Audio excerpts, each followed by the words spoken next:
Bonjour et bienvenue à tous aux entraînements des échasseurs namurois. À Namur, ça fait plus de 600 ans que l'on joute sur l'échasse et aujourd'hui, avec Tricia et Colin, on va vous apprendre à monter en échasse. Alors pour pratiquer de l'échasse, il faut évidemment une paire d'échasses. Celle-ci, c'est la paire d'échasses namuroise typique.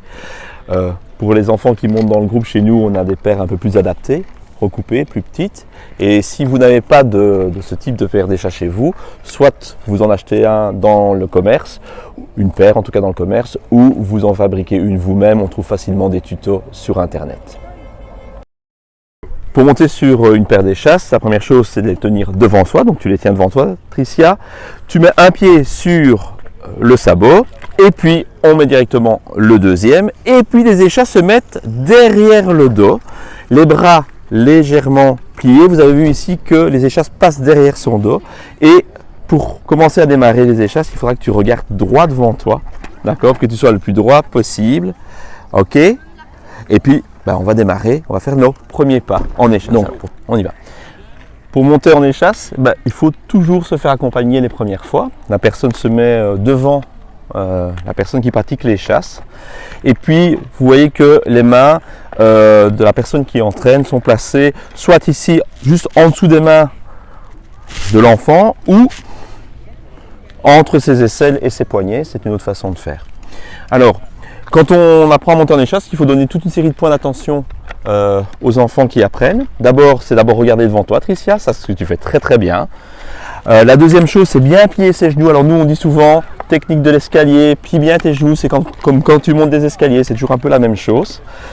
Veillez à être bien droit sur ces échasses, ni être penché trop en avant, parce qu'à ce moment-là, la personne a tendance à tomber vers l'avant et même chose vers l'arrière, vous l'avez bien compris.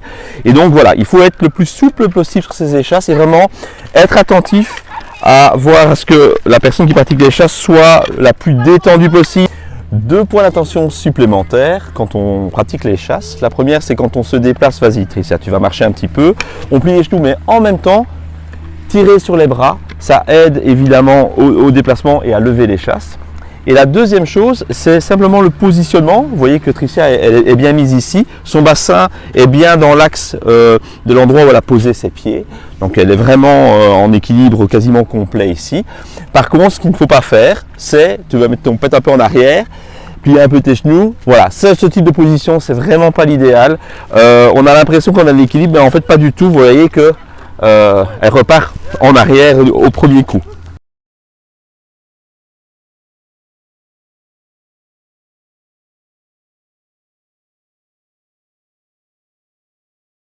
Okay. Alors nous accueillons maintenant Colin qui est un peu plus expérimenté et qui va nous montrer comment on marche tout seul et on apprend à marcher tout seul. Donc il faut un mur, tu peux monter dessus Colin, le mur va permettre d'appuyer les échasses et d'appuyer le corps, vous allez voir tout de suite.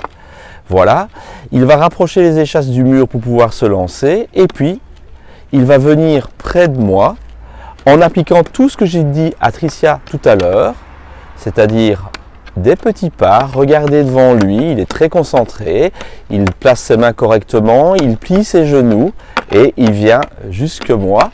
Super Colin. Voilà, on voit qu'il est super content de pratiquer ça, c'est super top et vous voyez que là, il est capable de pouvoir monter tout seul. On espère avoir pu vous aider pour apprendre à monter en échasse avec Tricia et Colin qui sont déjà de futurs grands échasseurs.